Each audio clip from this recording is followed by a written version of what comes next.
আসসালামু আলাইকুম প্রিয় দর্শক, আমি হাসিব মারজান আপনাদের সবাইকে আমন্ত্রণ জানাচ্ছি চ্যানেল আই সংবাদে। আর বিস্তারিত সংবাদের শুরুতেই জানিয়ে দিচ্ছি ফ্রেশ আটা, ময়দা, সুজি সংবাদ শিরোনামগুলো। আগামীকাল সংসদ অধিবেশনের প্রথম দিন স্পিকার নির্বাচন করবেন সংসদ নেতা। জুলাই সনদের সব বিষয় ধারণে সরকারি দলের প্রতিশ্রুতি।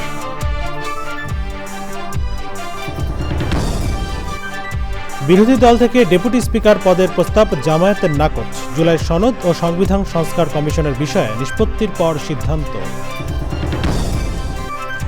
ডেঙ্গু চিকুনগুনিয়া রোধে 14 মার্চ থেকে সারা দেশে পরিচ্ছন্নতা অভিযানে প্রধানমন্ত্রীর ঘোষণা। জনগণকে সঙ্গী নিয়ে সফল করার আহ্বান। এবং ইরানের সাথে অনন্তকাল যুদ্ধ চায় না ইসরায়েল, যুদ্ধের ভাগ্য তেহরানই নির্ধারণ করবে বলে শীর্ষ জেনারেলের হুঁশিয়ারি।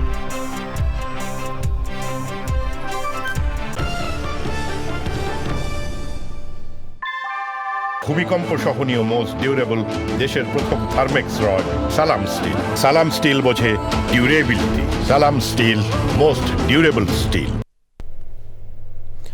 সংবাদ শিরোনামগুলো জানাচ্ছিলাম। এখনকার সংবাদ আয়োজন একই সঙ্গে চ্যানেলের ইউটিউব চ্যানেলে এবং চ্যানেলের ওটিটি প্ল্যাটফর্ম স্ক্রিনে লাইভ স্ট্রিম হচ্ছে। চলেছে বিস্তারিত সংবাদে। ত্রয়োদশ জাতীয় সংসদের প্রথম অধিবেশন শুরু হচ্ছে বৃহস্পতিবার।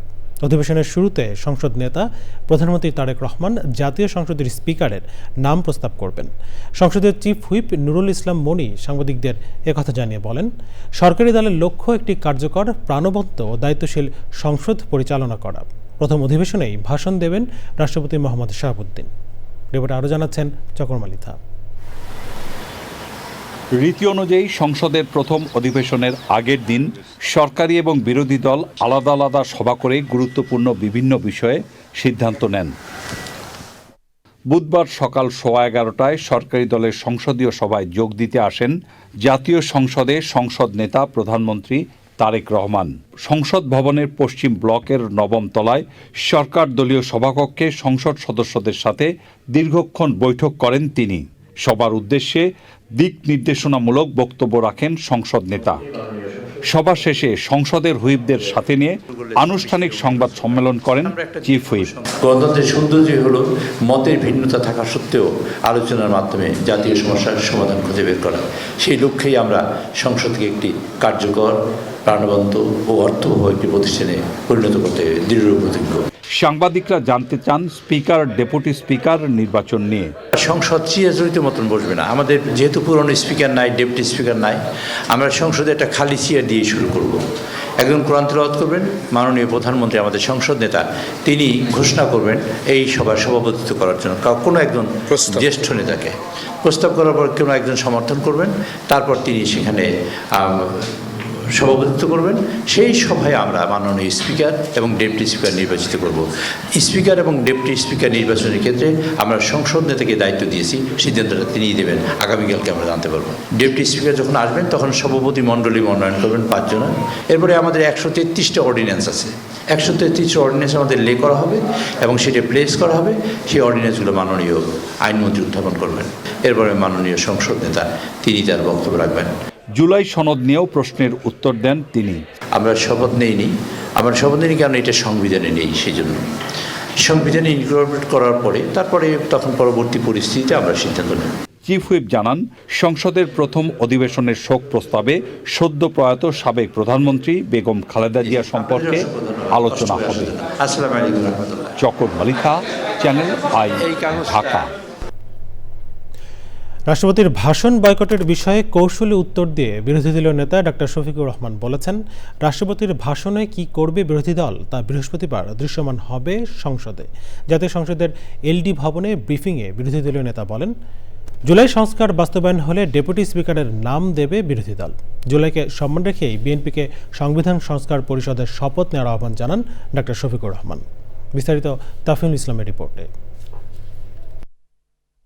জাতীয় সংসদের প্রথম অধিবেশন শুরুর আগে বুধবার সংসদ ভবনের বিরোধী দলীয় সভাকক্ষে বৈঠকে বসেন বিরোধী দলীয় সংসদ সদস্যরা। বৈঠকে সংসদের রীতিনীতি, জুলাই সনদ বাস্তবায়ন, রাষ্ট্রপতির ভাষণ এবং বিরোধী দলের কর্মকৌশল নির্ধারণ নিয়ে আলোচনা হয়। সরকার দলীয় সংসদ সদস্যরা সংবিধান সংস্কার পরিষদের শপথ না নেওয়ায় ডেপুটি স্পিকারের পদ গ্রহণের বিষয়ে অস্বস্তি আছে বিরোধী দলের। আমাদের একটা দাবি আছে যে সংবিধান সংস্কার পরিষদের শপথ নেওয়া এবং এই সংসদটাকে সংবিধান সংস্কার পরিষদ হিসেবে কার্যকর করা। প্রথম অধিবেশনেই রাষ্ট্রপতির অভিশংসন চাইবেন বিরোধী দলীয় নেতারা। আমরা মনে করি রাষ্ট্রপতির ভাষণ দেওয়ার কোনো অধিকার নাই, স্বৈরাচারের দোসর। বিএনপি কেন যে তাকে দিয়ে সব ভাষণ দেওয়াচ্ছে এটা আমাদের কাছে পরিষ্কার নয়। তো এই বিষয়ে আমরা কিছু সিদ্ধান্ত নিয়েছি। সংসদের এলডি হলের এক ব্রিফিংয়ে বিরোধী দলীয় নেতা ডাক্তার শফিকুর রহমান রাষ্ট্রপতির ভাষণের বিষয়ে তাদের সিদ্ধান্ত সংসদে দেখার আমন্ত্রণ জানিয়েছেন। অনেক আলাপ আলোচনা করেছে এই ব্যাপারে এবং কালকে আমাদের ভূমিকা দৃশ্যমান আপনারা দেখবেন, যেমন সূর্য উঠবে তেমন ভাষণ শুনবেন এবং আমাদের ভূমিকাও দেখবেন। ধন্যবাদ। জুলাই সনদ বাস্তবায়নের মাধ্যমেই সংসদের ডেপুটি স্পিকারের পদ চান বিরোধী দল। আমরা চাই জুলাই সংস্কারের যে প্রস্তাব, সেই প্রস্তাবটা পুরোপুরি বাস্তবায়ন হোক। এর আলোকে বিরোধী দলের যতটুকু পাওনা আমরা অতটুকু চাই, এর বেশি চাই না। ওই প্রস্তাবেই আছে যে একজন ডেপুটি স্পিকার বিরোধী দল থেকে হবেন। আমরা খণ্ডিতভাবে এটা চাচ্ছি না। 26-এর জাতীয় নির্বাচন হয়েছে 24-এর কারণে জানিয়ে বিরোধী দলীয় নেতা জুলাইকে সম্মান রেখেই বিএনপিকে সংবিধান সংস্কার পরিষদের শপথ নেওয়ার আহ্বান জানান। তাফহিমুল ইসলাম, চ্যানেল আই, ঢাকা। প্রধানমন্ত্রী তারেক রহমান ঘোষণা দিয়েছেন, মশাবাহিত রোগ ডেঙ্গু এবং চিকুনগুনিয়া থেকে জনগণকে রক্ষা করতে আগামী 14 মার্চ থেকে সারা দেশে পরিচ্ছন্নতা অভিযান শুরু হচ্ছে। দেশবাসীর উদ্দেশ্যে এক বিশেষ ভিডিও বার্তায় সবাইকে ডেঙ্গু চিকুনগুনিয়া থেকে প্রতিরোধমূলক ব্যবস্থা নেওয়ার আহ্বান জানিয়েছেন প্রধানমন্ত্রী। সংসদ সদস্য থেকে শুরু করে সকল জনপ্রতিনিধির প্রতি প্রধানমন্ত্রী আহ্বান জানিয়েছেন জনগণকে সঙ্গে নিয়ে প্রতি শনিবার নিজ বসতবাড়ি ও আশপাশের এলাকায় পরিচ্ছন্নতা অভিযান চালাতে। আরও জানাচ্ছেন রাহুল রায়। কয়েক বছর ধরেই দেশের মানুষের কাছে আতঙ্কের নাম ডেঙ্গু আর চিকুনগুনিয়া। আগে শুধু বর্ষাকালে এ নিয়ে উদ্বেগ থাকলেও এখন প্রায় সারা বছরই থাকে ডেঙ্গু আর চিকুনগুনিয়ার প্রকোপ। জাতীয় সংসদ ভবনে সংসদীয় দলের বৈঠক সহ নানা ব্যস্ততার মাঝেও ডেঙ্গু কিংবা চিকুনগুনিয়া প্রতিরোধে জাতির উদ্দেশ্যে এক ভিডিও বার্তা দিয়েছেন প্রধানমন্ত্রী তারেক রহমান। সবাইকে এ নিয়ে সচেতন হওয়ার কথা বলে ডেঙ্গু কিংবা চিকুনগুনিয়া থেকে রক্ষা পেতে প্রতিকারমূলক পদক্ষেপের আহ্বান জানিয়েছেন প্রধানমন্ত্রী। ডেঙ্গু কিংবা চিকুনগুনিয়ার মতন মরণঘাতী রোগ জনগণের প্রাণহানির কারণ হয়ে দাঁড়িয়েছে। অথচ আমরা যদি সবাই সচেতন হই তাহলে ডেঙ্গু কিংবা চিকুনগুনিয়া থেকে নিজেদেরকে রক্ষা করতে পারি। বিশেষজ্ঞগণ বলছেন এডিস মশার কামড় থেকে মানুষ ডেঙ্গু কিংবা চিকুনগুনিয়ায় আক্রান্ত হয়। সুতরাং ডেঙ্গু থেকে রক্ষা পাওয়ার জন্য আগে থেকেই সকল প্রতিকারমূলক পদক্ষেপ গ্রহণ করা অত্যন্ত জরুরি। কীটতত্ত্ববিদ এবং জনস্বাস্থ্য বিশেষজ্ঞগণ বলছেন মশার প্রজনন নিয়ন্ত্রণের জন্য ড্রেন, ডোবা, নর্দমার মতন যেসব জায়গায় পচা পানি জমে থাকার সুযোগ রয়েছে সেগুলো পরিষ্কার করে রাখাই সবচেয়ে কার্যকর উপায়। ডেঙ্গু ও চিকুনগুনিয়া রোধে পরিচ্ছন্নতা অভিযান শুরুর ঘোষণাও দিয়েছেন প্রধানমন্ত্রী। আসন্ন বর্ষা মৌসুমের আগে থেকেই সরকার 14 মার্চ শনিবার থেকে প্রতি সপ্তাহে সারা দেশে পরিচ্ছন্নতা অভিযান শুরু করতে যাচ্ছে। এই পরিচ্ছন্নতা অভিযানে স্থানীয় প্রশাসন কার্যকরী উদ্যোগ গ্রহণ করছে। এর পাশাপাশি প্রতিটি এলাকার জাতীয় সংসদ সদস্যগণ সর্বস্তরের জনপ্রতিনিধিদের গণের প্রতি আমার আহ্বান, জনগণকে সঙ্গে নিয়ে প্রতি সপ্তাহের শনিবার আপনারা যার যার এলাকার নিজ নিজ বসত বাড়ি এবং আশেপাশের এলাকায় পরিচ্ছন্নতা অভিযান পরিচালনা করুন। প্রধানমন্ত্রী বলেন, বর্ষা মৌসুমে ডেঙ্গুর প্রকোপ বেশি থাকলেও জনস্বাস্থ্যবিদরা জানিয়েছেন এখন যে কোনো সময়ই ডেঙ্গু আক্রান্ত হওয়ার আশঙ্কা রয়েছে। তাই সারা বছরই সবার সচেতন থাকতে হবে। এডিস কিংবা চিকুনগুনিয়া থেকে নিজেকে রক্ষা করুন, নিজেদেরকে রক্ষা করুন, অপরকে রক্ষা করুন। রাহুল রায়, চ্যানেল আই, ঢাকা।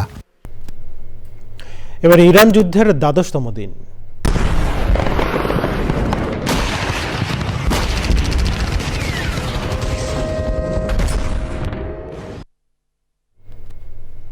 ইরান জুড়ে ইসরায়েল মার্কিন হামলায় প্রায় 20,000 বেসামরিক ভবন ক্ষতিগ্রস্ত হয়েছে বলে জানিয়েছে ইরানি রেড ক্রিসেন্ট সোসাইটি। ইসরায়েলের পররাষ্ট্রমন্ত্রী বলেছেন, ইরানের সাথে অন্তহীন যুদ্ধ চায় না তেল আবিব। ইরান বলেছে যুক্তরাষ্ট্র ইসরায়েলের জন্য বেদনাদায়ক পরিস্থিতি অপেক্ষা করছে। এরই মধ্যে হরমুজ প্রণালীতে পরপর 3টি কার্গো জাহাজে হামলা হয়েছে। একটিতে আগুন লাগায় নাবিকদের সরিয়ে নেওয়া হয়েছে। কুয়েত ও বাহরাইনের কয়েকটি মার্কিন ঘাঁটিতে হামলা চালিয়েছে IRGC। এদিকে আন্তর্জাতিক জ্বালানি সংস্থা তাদের মজুদ থেকে 400 মিলিয়ন ব্যারেল তেল ছাড়তে সম্মত হয়েছে।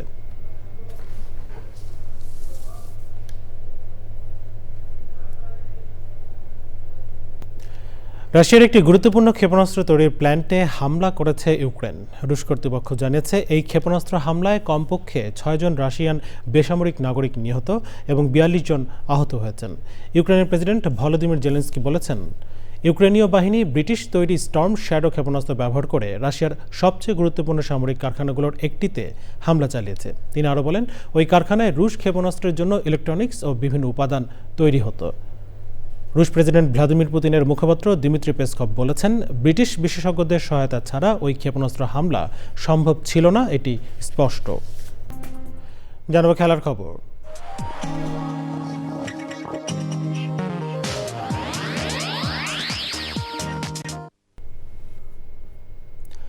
Dutch Bangla bank Bangladesh Pakistan one day সিরিজের প্রথম ম্যাচে পাকিস্তানকে 8 উইকেটে হারিয়ে সিরিজে 1-0 ব্যবধানে এগিয়ে গেছে বাংলাদেশ। নাহিদ রানা ও মেহেদী মিরাজের দারুণ বোলিংয়ে পাকিস্তানকে 114 রানে অল আউট করেন টাইগার পেসাররা, যা ওয়ানডেতে বাংলাদেশের বিপক্ষে সর্বনিম্ন স্কোর পাকিস্তানের। জবাবে 15 ওভারে ম্যাচ জিতে যায় Bangladesh. Dutch Bangla bank Bangladesh Pakistan 3 match one day সিরিজের খেলাগুলো সরাসরি দেখা যাচ্ছে চ্যানেলের OTT প্ল্যাটফর্ম আইস্ক্রিনে। বাংলা ধারাভাষ্য প্রচার করছে রেডিও ভূমি 92.8 FM। তানভীর আহমেদের report. Wide, that should do it. That's the end of the game. With that extra from Wasim. 100 ওভারের ম্যাচ শেষ 45 ওভারেই। নিজেদের ওয়ানডে ইতিহাসে পাকিস্তানকে সর্বনিম্ন রানে অল আউট করার পর ব্যাটিংয়েও তাণ্ডব চালিয়ে ম্যাচটা সহজেই জিতল টাইগাররা। মিরপুরের হোম অফ ক্রিকেটে স্পিন স্বর্গে রীতিমতো আগুন ঝরিয়েছেন নাহিদ রানা। 3 মাসের বেশি সময়ের পর আন্তর্জাতিক ক্রিকেটে ফিরেই গতির জাদু দেখিয়েছেন বাংলাদেশের পেসাররা, যার শুরুটা করেছেন নাহিদ রানা আর শেষটা মুস্তাফিজুর রহমান। টস হেরে আগে ব্যাট করতে নামা পাকিস্তানের মেরুদণ্ড ভেঙে দেন পেসার নাহিদ রানা। ওয়ানডেতে ক্যারিয়ারের প্রথমবার 5 উইকেট নিয়েছেন নাহিদ। প্যাভিলিয়নে ফিরেছেন সাহিবজাদা ফারহান, মাজ সাদাকাত, শামিল হোসেন, মোহাম্মদ রিজওয়ান ও সালমান আগাকে। তার 7 ওভারে 5 উইকেটে 24 রানের স্পেলেই মূলত পাকিস্তান মুখ থুবড়ে পড়ে। এরপর মিরাজের 3 উইকেট শিকারে পাকিস্তানের বড় স্কোরের আশা শেষ হয়ে যায়। জবাবে ব্যাটিংয়ে নেমে তানজিদ তামিমের 42 বলে অপরাজিত 67 রানের ইনিংসে জয় তুলে নেয় টিম টাইগার্স। 27 রান আসে শান্তর ব্যাট থেকে। 13 মার্চ মিরপুরে দ্বিতীয় ম্যাচে মুখোমুখি হবে দুই দল। Tanvir Ahmed, channel I, Dhaka. সংবাদ শেষ করবো, তবে যাবার আগে ফ্রেশ আটা, ময়দা, সুজি সংবাদ শিরোনামগুলো জানিয়ে দিচ্ছি আরও একবার। আগামীকাল সংসদ অধিবেশনের প্রথম দিন স্পিকার নির্বাচন করবেন সংসদ নেতা। জুলাই সনদের সব বিষয়ে ধারণে সরকারি দলের প্রতিশ্রুতি।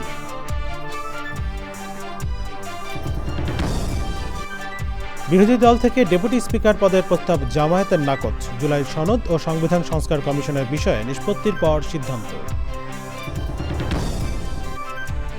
ডেঙ্গু চিকুনগুনিয়া রোধে 14 মার্চ থেকে সারা দেশে পরিচ্ছন্নতা অভিযানে প্রধানমন্ত্রীর ঘোষণা। জনগণকে সঙ্গে নিয়ে সফল করার আহ্বান। এবং ইরানের সাথে অনন্তকাল যুদ্ধ চায় না ইসরায়েল, যুদ্ধের ভাগ্য তেহরানই নির্ধারণ করবে বলে শীর্ষ জেনারেলের হুঁশিয়ারি।